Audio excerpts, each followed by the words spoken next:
ভিডিওটিতে বিভিন্ন মন্ত্রতন্ত্র ও বিভিন্ন কুসংস্কার ভরিত দৃশ্য দেখানো হয়েছে। প্রান্তিক অ্যানিমেশন এইসব কুসংস্কারের ওপর বিশ্বাস করে না। কোনো রকম ধর্মীয় বিশ্বাসকে আঘাত করা আমাদের লক্ষ্য নয়। ভিডিওটি শুধুমাত্র মনোরঞ্জন হিসেবেই নেবেন। ধন্যবাদ।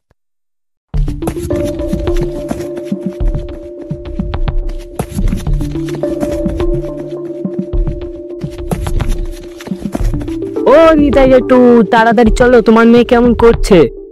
বারবার যে কি হয় আর পারি না। কই চল দেখি। হ্যাঁ, তাড়াতাড়ি চলো, তাড়াতাড়ি চলো। এই কথা বলে তারা তাড়াতাড়ি বাড়ির দিকে যেতে লাগলো। তারা তাড়াতাড়ি বাড়ি পৌঁছে দেখলো বাড়ির সামনে কিছু লোক ভিড় করে দাঁড়িয়ে আছে। ওগো, দেখো না মেয়েটা কেমন করছে। কাউকে ছাড়বো না, কাউকে ছাড়বো না, মর তোরা মর, সবাইকে খেয়ে নেবো, কাউকে ছাড়বো না, কাউকে ছাড়বো না, কাউকে ছাড়বো না, ছাড়বো না। মেয়েটাকে কি ভূতে টুতে ধরলো নাকি? সবাইকে খেয়ে নেবো। ওগো, তুমি না হয় একবার পোষেন ডাক্তারকে ডেকে নিয়ে এসো। পোষেন ডাক্তার বাবু তো এর আগেও ওকে সুস্থ করে দিয়েছে। হ্যাঁ, আমি না হয় বরং যাচ্ছি। হঠাৎ ভিড়ের মধ্যে দিয়ে একটা বৃদ্ধ লোক বলে উঠলো, না না নিতাই, তোর মেয়ের উপর মনে কোনো প্রেতাত্মা ভর করেছে। ওরে, ওইসব ডাক্তার দ্বারা কিছু হবে না। আমার মনে হয় তুই পূবের পাড়ায় ওই সুশীলের কাছে যা। আরে সুশীল আমার ভালো বন্ধু হয়, ও ভালো গুণীন, ওর কাছে যা। ভূত পেরেক দৈত্য দানব সবই ওর ঝোলায় বন্দি করে রাখে ও। ওই পারবে তোর মেয়ের মাথা থেকে ভূত নামাতে। না না, ওই সুশীল শালায় 1 নম্বরের ভণ্ড লোক। একবার আমার পিসির মেয়ে সামান্য জ্বরের ঘরে কি যেন ভুল বকেছে, আমার পিসি গিয়ে ওই সুশীল খুড়োকে খবর দিলে। তারপর আর কি, পরদিন পিসির বাড়িতে গিয়ে মাছ মাংস ভুরিভোজ খেয়ে বলে কি ওকে নাকি ভূতে ধরেছে, এত সহজে ছাড়বে না, যাগযজ্ঞ করতে হবে। তা আমার পিসি সেকালে মানুষ, একযোগ্য টাকা খরচ করেও কিছু হলো না। শেষে ডাক্তার বললে অতিরিক্ত শরীর গরম থেকে এসব ভুলভাল বকছিল। হ্যাঁ হ্যাঁ, ওগুলো সব বুঝরবি, টাকা খাওয়ার মতলব। না না নিতাইদা, সুশীল খুড়ো খুব ভালো গুণীন। পূব গায়ের লোকেরা তো তার কাছ থেকেই হাওয়া লাগলে জল পড়া নেয়, আর তার জল পড়া নিয়ে মানুষগুলো ভালো হয়ে যায়। দেখ, তোদের ভালোর জন্য বলছি, কিছু টাকা খরচের জন্য তোরা যদি মনে করিস তাহলে তোদের মেয়েটাকে তোরা মেরে ফেলতে চাস, তাই মেরে ফেল। হ্যাঁ গো, এত কিছু তো করাই হলো, তা একবার ওনার কাছে গিয়েই দেখো না। বারবার কি আর এমন হলে হয় গো? মেয়েটার তো বিয়েও দিতে হবে। ঠিক আছে, আমি আজ বিকেলেই যাব। হ্যাঁ গো, আমিও কিন্তু তোমার সঙ্গে যাব। ঠিক আছে ঠিক আছে।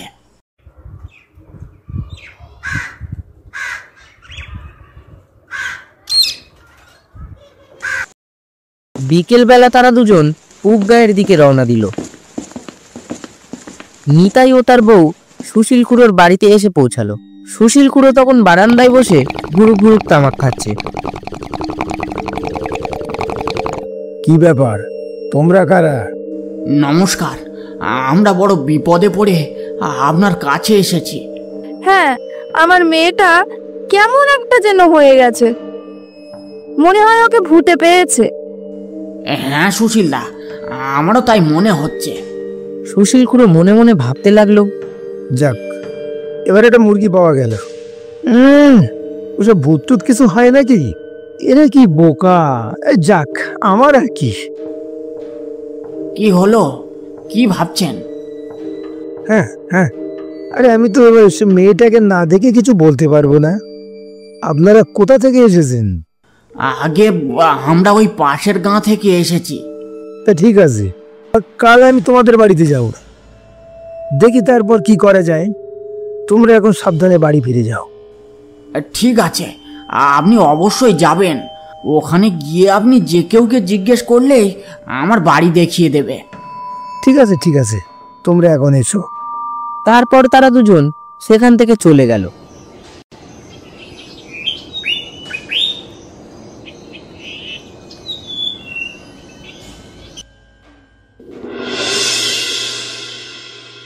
পরদিন সুশীল খুড়ো নিতাইয়ের বাড়ির দিকে যেতে থাকে। রাস্তায় যেতে যেতে সুশীল খুড়ো দুটো ছেলেকে নিজেদের মধ্যে কি যেন আলোচনা করতে দেখতে পায়। সে তাদের ডেকে বলল, এই যে ছোকরা, শুনছো? হ্যাঁ বলুন। আচ্ছা, তোমরা কি নিতাইয়ের বাড়িটা কোথায় বলতে পারবে? আগে হ্যাঁ, নিতাই জেঠুর বাড়ি। সে তো সামনের বিলটা পেরোলেই বটগাছের নিচে জেঠুর বাড়ি। তা নিতাই জেঠুর বাড়ি ঘটনাটা কি বলুন তো?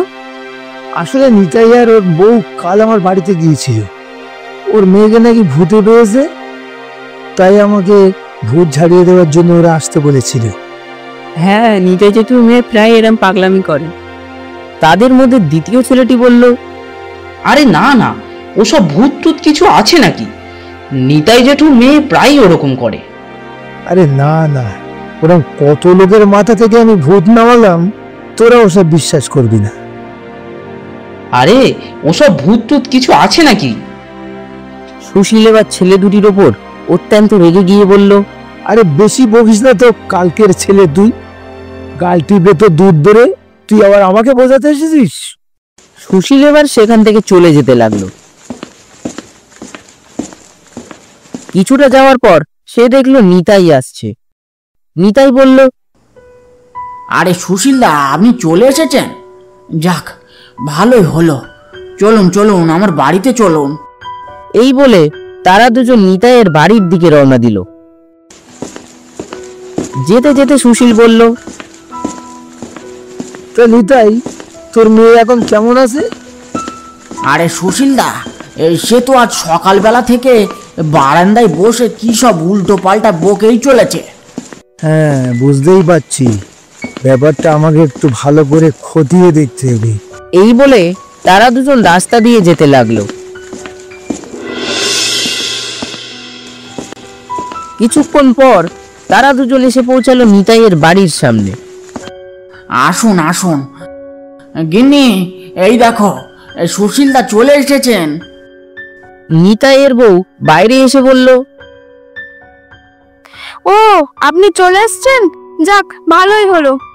মেয়েটা আমার কেমন যেন একটা করছে কদিন ধরে।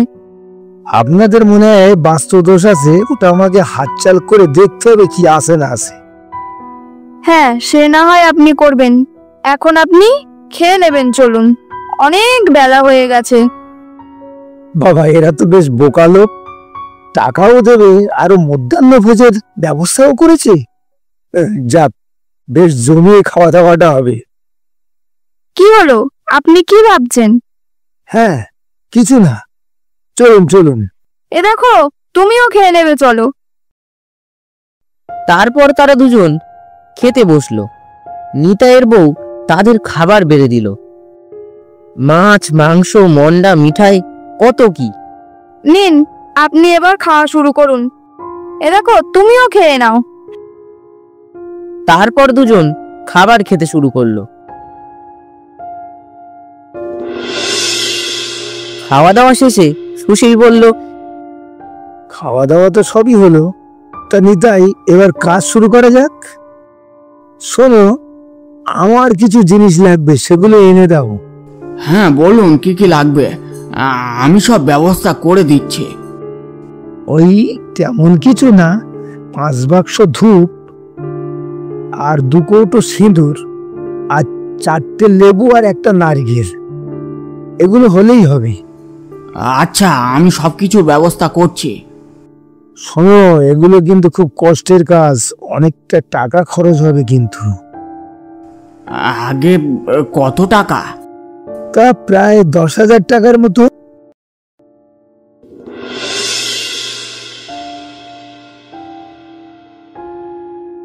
নিতাই সবকিছু জোগাড় করে নিয়ে এলে একটা ফাঁকা ঘরের মাঝখানে সিঁদুর দিয়ে একটি চক্র এঁকে মাঝখানে একটা নারকেল রাখলো সুশীল। ও 4 কোণে 4টি লেবু রাখলো। নিতাই এবং নিতাইয়ের বউ সুশীলের ডান পাশে বসলো এবং নিতাইয়ের মেয়েকে তারা ঠিক সুশীলের সামনে বসিয়ে রেখেছে। তারপর সুশীল বলল, নিতাই দেখো, আমি যখন কাজ শুরু করব তখন আমার সঙ্গে কেউ কথা বলার চেষ্টা করবে না, তাহলে কিন্তু আমার মৃত্যু হতে পারে। আচ্ছা আচ্ছা, আমরা একদম চুপ করে থাকবো। তারপর সুশীল তার হাতটাকে সেই নারকেলের ওপরে রাখলো। ও চোখ বন্ধ করে কি সব যেন মন্ত্র পড়তে শুরু করলো। ব্রহ্মার আমলে জুবিলাম বান, বড় বড় বীর না শয়তান। ব্রহ্মার বড় বান তুলে নিলাম হাতে, 10 দিকে 10 বান। তারা যেন ছোট কোণে ঠিকলো বান কুসুম্বীরের পিঠে। একে পড়ে খেয়াল, 2 পড়ে দ্বিতীয় চাঁদ, 3 পড়ে 3 কোণ পৃথিবী, 4 পড়ে চতুর্ভুগ নাগ, 5 পড়ে পঞ্চমী পণ্ডব। জয় কালী মহাকালী, জয় কালী মহাকালী, জয় কালী মহাকালী। মা আমাকে বল, মা নিতাইয়ের মেয়ের শরীরে কার আত্মা আছে বল, মা আমাকে বল। কিছুক্ষণ এমন মন্ত্র জপ করার পর সুশীল নারকেলটার উপর থেকে হাত সরিয়ে নিল এবং চোখ খুলল। তারপর নিতাইকে বলল, নিতাই, তোর মেয়ের শরীরে একটা নয়, দুটো নয়, 5টা আত্মা আছে। সুশীলদা, এবার কি হবে? আপনি আমার মেয়েটাকে বাঁচান। হ্যাঁ, এবার আপনি আমার মেয়েটাকে বাঁচান। আর 5টা আত্মা ওর উপরে কি করে ভর করলো? আমি বুঝতে পেরেছি নিতাই, তোর বাড়ির পিছনে একটা বাঁশ বাগান আছে। ওই বাঁশ বাগান থেকে এই 5টা আত্মা তোর মেয়েকে ধরেছে। সে নিয়ে তোরা কোনো চিন্তা করিস না, আমি দেখছি। তারপর সুশীল নিতাইয়ের মেয়েকে জিজ্ঞাসা করলো, কিরে তোরা কারা? নিতাইয়ের মেয়ের শরীরে ঢুকে রয়েছিস? কেন ঢুকে রয়েছিস তোরা? কিন্তু মেয়েটি কিছু বলতে পারল না। কিন্তু তারপরই সুশীল খুব জোরে রাশ করে বলে উঠল, কিরে কিছু বলছিস না কেন তোরা? কিরে তোরা কারা? নিতাইয়ের মেয়ে অত্যন্ত ভয়ে উদ্মাদের মতো করতে লাগলো, না না, আমি কিছু জানি না, আমি কিছু জানি না, ছেড়ে দাও, ছেড়ে দাও, আমাকে ছেড়ে দাও। আমি জানতাম তুই এটাই বলবি। আরে নিতাই, তুই আমাকে একটা ঝাঁটা এনে দে তো। আগে ঝাঁটা দিয়ে কি হবে? যা বলছি তাই কর। তারপর নিতাই একটা ঝাঁটা এনে দিল। এই নিন। আমি শেষবারের মতো বলছি, তুই যাবি কিনা বল। না না, আমি কোথাও যাব না, আমি কোথাও যাব না। দাঁড়া, এবারে ঝাঁটা দিয়ে ঝেঁটিয়ে তোকে বের করছি। তারপর সুশীল সেই ঝাঁটাটা নিয়ে নিতাইয়ের মেয়েকে মারতে শুরু করলো। রিং ব্রিং ত্রিং, রিং ব্রিং ত্রিং। নিতাইয়ের মেয়ে ভয়ে এবং আঘাতের তাড়নায় ছটফট করতে লাগলো। ওগো, তুমি ওনাকে থামতে বলো। আমার মেয়ে যেমনই আছে আমার কাছে তেমনই থাক। এই তুমি দাঁড়াও না, উনি তো ভালোর জন্য এমনটা করছেন। নিতাইয়ের মেয়ের শরীর থেকে চলে যা, ছাড় ছাড়। এদিকে নিতাইয়ের মেয়ে আর মানসিক চাপ সহ্য করতে পারল না, অজ্ঞান হয়ে মাটিতে পড়ে গেল। যাক, তোমার মেয়ের শরীর থেকে চলে গেছে, বেরিয়ে গেছে, আর কোনো চিন্তা নেই তোমার। তোমাদের কোনো ভয় নেই, কিছুক্ষণ পরেই ওর জ্ঞান ফিরে আসবে। যাক, আপনি আমাদের বাঁচালেন। হ্যাঁ সুশীলদা, আপনি সত্যিই মহান। ঠিক আছে, অনেক রাত হয়ে গিয়েছে, আমার পাওনা টাকাটা আমাকে বুঝে দাও, আমি চলে যাই। এখন অনেক রাত হয়ে গেছে, আজ রাতটা আমাদের বাড়িতে থেকে গেলে হতো না? না না, আমি থাকতে পারবো না, কাল সকালে আমাকে অন্য জায়গায় ঝাড়াতে যেতে হবে। আচ্ছা গিন্নি, যাও, তুমি ওনাকে ওনার পাওনা টাকাটা এনে দাও দেখি। নিতাইয়ের বউ ঘর থেকে টাকাটা এনে সুশীলকে দিয়ে দিল। নিতাইরা সজ্জন ব্যক্তি, তাই সুশীলকে এত রাতে না খাইয়ে ছাড়লো না। যাক, 1 মাস আর কোনো কাজ করতে হবে না, একা তো মানুষ। আমার 1 মাস হয়ে বেশি হয়ে যাবে। যাই হোক, মেয়েটার জ্ঞান ফেরার আগে এই গ্রাম থেকে চম্পট দিতে হবে। তাড়াতাড়ি এবার পা চালাই। সুশীল তাড়াতাড়ি পা চালিয়ে জঙ্গলের মধ্যে দিয়ে যাচ্ছিল। তখনই হঠাৎ একটা কালো ছায়া তার সামনে দিয়ে হুশ করে চলে গেল। কি ব্যাপার, এখান থেকে কে গেল? হয়তো কোনো জঙ্গলি জানোয়ার হবে। এই বলে সুশীল জঙ্গলের পথ দিয়ে আবার যেতে লাগলো। হঠাৎ সে অনুভব করলো সে যেন মাটিতে হাঁটছে না, সে যেন শূন্যে বিচরণ করছে।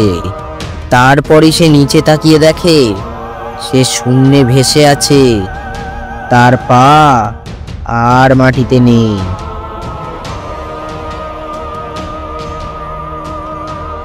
এই সুশীল, কে কে কে আমরা রে হারামজাদা, কে কে কে আমরা তোর মৃত্যুরে পোড়ামুখ। কারা? তোমরা কি চাও? তোর রক্ত খেতে চাই। না না, আমাকে ছেড়ে দাও। না, তোকে আজ আর ছাড়বো না। তুই আমাদের নিয়ে ব্যবসা করছিস, অসুস্থ মানুষদেরকে ভূত ভর করেছে বলে ভণ্ডামি করছিস। আজ আর তোর নিস্তার নেই। তারপর এক এক করে অনেকগুলো আত্মা বেরিয়ে আসলো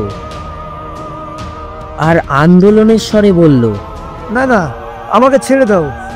না না, তোকে আর ছাড়বো না। তোর মতো কিছু লোকের জন্যে আমাদের নাম খারাপ হয়। তোমরা সবাই বলো একে কি করব? একে আমাদের হাতে তুলে দাও, আমরা ওর ঘাড় মুটকে রক্ত খাবো। হ্যাঁ হ্যাঁ, আমাদের হাতে তুলে দাও, আমাদের হাতে তুলে দাও। হ্যাঁ হ্যাঁ হ্যাঁ হ্যাঁ, আমাদের হাতে তুলে দাও, একে আমাদের হাতে তুলে দাও, একে আমাদের হাতে তুলে দাও, আমাদেরকে দিয়ে দাও, আমরা রক্ত খাবো।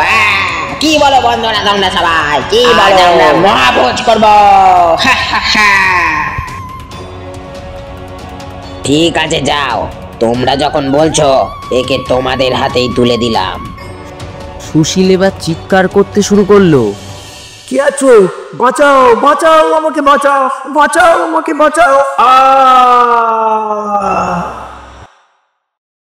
প্রেতগুলো সুশীলকে গভীর অন্ধকারের মধ্যে টেনে নিয়ে গেল এবং তারপর